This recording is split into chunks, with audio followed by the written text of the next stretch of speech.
Salam əziz müəllimlər, hər vaxtınız xeyirli uğurlu olsun. Mən İlahə Əhmədova. Bugün sizə Telegram və WhatsApp qruplarımızda paylaşdığımız bir neçə testin izahını vermək istəyirəm ki, hansı ki bizim bu testlərimiz sınaqlarda düşən testlərdir və tam imtahan səviyyəsində hazırlanmış testlərdir. Yəni siz imtahanda tam bu cür testlərlə qarşılaşacaqsınız və həm bu cür testləri Telegram və WhatsApp qruplarımızı işləməklə, həm də izahlarını diqqətlə dinləməklə İmtahanda qarşınıza bu cür testlər çıxanda nələrə diqqət edib düzgün tapmağınıza yardımcı olmuş olacaq. Birinci testimiz Montessori və Waldorf yanaşmaları haqqındadır. Ümumiyyətlə, Waldorfdur, Montessori'dur, Reggio Emilia'dır, Friedrich-Froebel metodları, yəni yanaşmaları imtahanda çox sual düşən mövzulardan biridir və təbii ki, onların hər birinin özünə məxsus xüsusiyyəti olmaqla bərabər onları birləşdirən ortaq cəhətlər də var. Ümumiyyətlə, məktəbəqədər təhsildə, kurikulum təhsil sistemində, bütün nəzəriyyələrdə, bütün yanaşmaları birləşdirən ortaq cəhət hər zaman onların uşaqlara yönəlik olmasıdır və oyun əsaslı olmasıdır.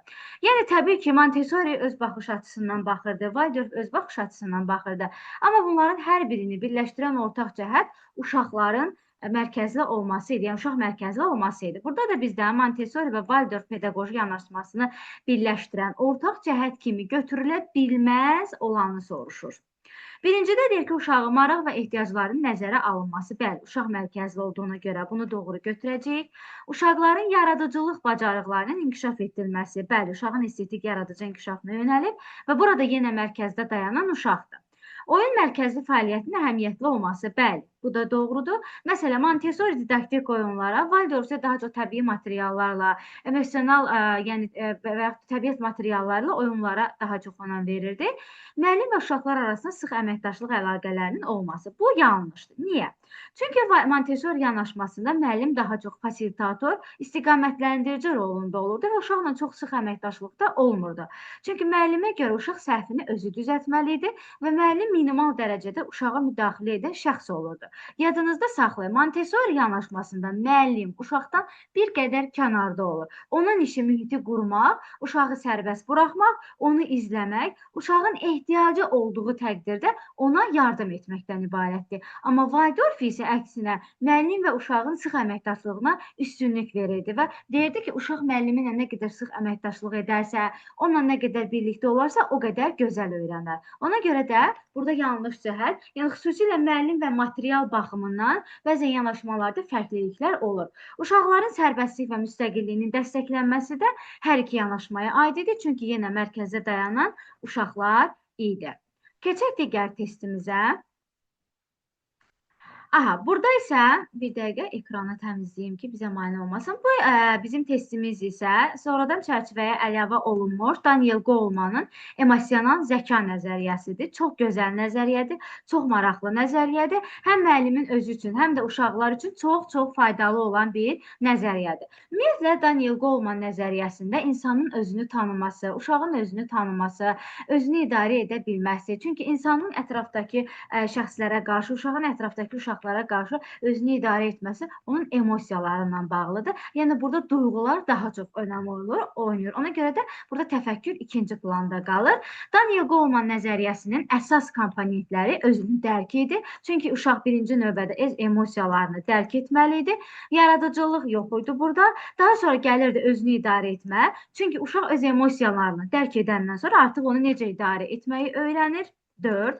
Daha sonra burada daxil idi motivasiya. Çünki insanın digər insanlarla münasibətində, onun özünü ifadə etməsində ona verilən motivasiyanın çox rolu var idi.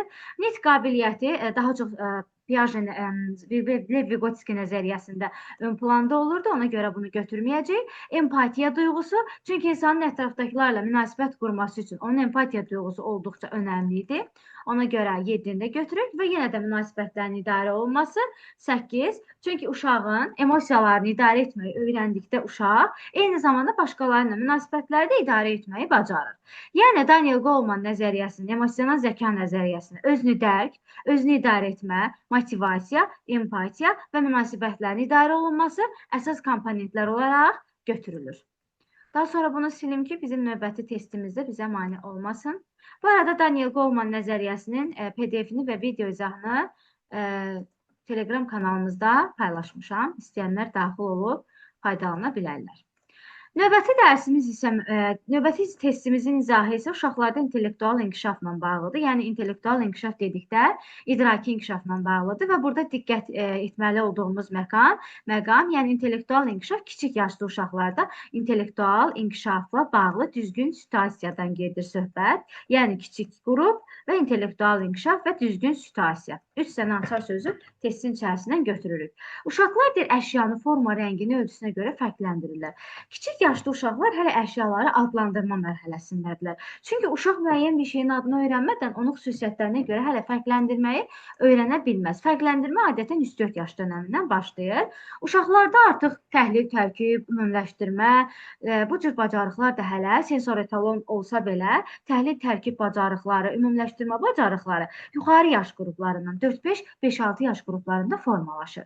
Monoloji nit, geoloji nit, 10 dairəsində sayma. Bunlar təbii ki, artıq 10 dairəsində saymanı görəndə bilirik ki, bu yuxarı yaş qrup uşaqlara aiddir. Əyani obrazlı təfəkkür. Əyani obrazlı təfəkkür olunur uşaqlarda. Kiçik qrupda əyani əməlidir. Çünki uşaqlar hələ əşyalarla manipulyasiya edərək öyrənirlər. Ona görə də burada cavab əşyalarla müstəqil sürətlə tanış olur. Bəzi uşaq özü əşyalar üzərində manipulyasiya aparır. Hissə-hissə onları bütövlükdə ona görə əşyaları açır, sökür, dağıdır. Onun tərkib hissələrini öyrənməyə çalışır. Ümumiyyətlə, kiçik qruplu uşaqlarla bağlı isə fəaliyyətlər, tapşırıqlar düşəndə müəllimlər bilin ki, adətən uşaqların gördükləri işlər, əşyalarda fəaliyyətlər olur və körtəbii şəkildə nitqin olmadığı bir formanın müşahidə ilə uşaq sınama yanılma yolu ilə dağıdır, sökür, açır, dəfələrlə harasa vurur, ya yoxlamaq istəyir, görün bu nə işə yarayır. Ona görə kiçik yaşlı uşaqlarda intellektual inkişaf əyani əməli olur, əşyalar üzərində manipulyasiya edərək şuursuz şəkildə dərk etməklə əlaqədar olur. Keçən növbəti testimizə.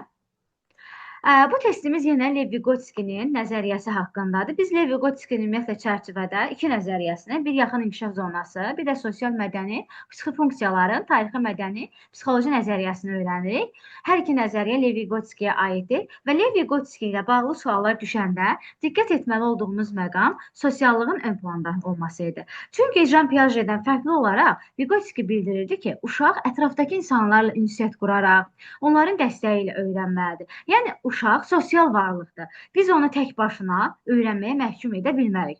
Təbii ki, Piaget isə bunun tərsinəsini fikirləşirdi ki, insan müəyyən potensiallarla dünyaya gəlir, ona görə də özü tək başına da öyrənməyi bacarar. Burada da Levi-Gotski nəzəriyyəsinin sosial situasiya anlayışını biz sizlərlə öyrənirik. Sosial situasiya deyəndə ümumiyyətlə nədir? Uşağı əhatə edən mühit, sosial mühit. Hardasa qarşınıza sosial situasiya çıxanda bilin ki, söhbət sosial mühitdən gedir. Yəni, mühit, onu əhatə edən mühit. Burada deyir ki, müəyyən bir dövrdə uşağın psixikasına ən çox təsir edən fəaliyyət növüdür. Sosial situasiya fəaliyyət növü deyil, mühitdir. Bu, aparıcı fəaliyyətə aiddir. Sonra, uşağın həyatında aşkar edilən yeni keyfiyyətli dəyişikliklərdir. Bu, törəmədir. Uşaq yeni məlumatlar öyrəndikcə onda törəmələr yaranır.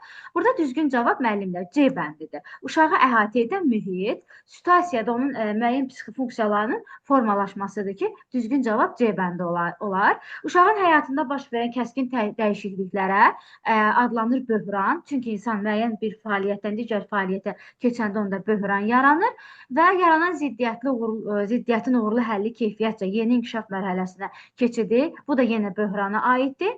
Yəni, burada testdə qarşınıza çıxanda sosial situasiya anlayışı, bilin ki, uşağı əhatə edən mühit. Ailəsi, bağça, məktəb, sonraki digər həyatında dostları, bunlar hamısı sosial situasiyanı, çünki o sosial situasiya da, yəni sosial mühitdə müxtəlif hadisələrlə qarşılaşır və qarşılaşdığı bu hadisələrdə onun öyrənməsində, inkişaf etməsində mühüm rol oynayır. Belə müəllimlər, bu testlər dediyim kimi tam imtahan tipli olan testlərdir. Telegram kanalımızda hər həftə, 2 həftədən bir mütləq şəkildə sınaqlar paylaşılır və eyni zamanda belə qısa testlər də paylaşılır. Bunları işləyərək, işləyə-işləyə izahlarına da qulaq asaraq, həqiqətən də artıq testləri imtahanda çox professional şəkildə, çətinlik çəkmədən, çox stres yaşamadan, müəyyən ipucuları taparaq, müəyyən nəzəriyyələrin, yanaşmaların əsas özəyini tapandan sonra onların testləri sizə hansı istiqamətə doğru aparacağını taparaq çox rahatlıqla işləyib yüksək nəticələr toplaya bilərsiniz. Eyni zamanda dərslərimizə, ödənişli, ödənişsiz qruplarımıza qoşulmaq üçün aşağıda qeyd edəcəyim əlaqə nömrəsini əlaqə saxlayaraq bizlərlə əlaqə yarada bilərsiniz. Təşəkkür edirəm hər birinizə, uğurlar arzu edirəm. Növbəti izahlarda görüşmək diləyilə. Sağ olun.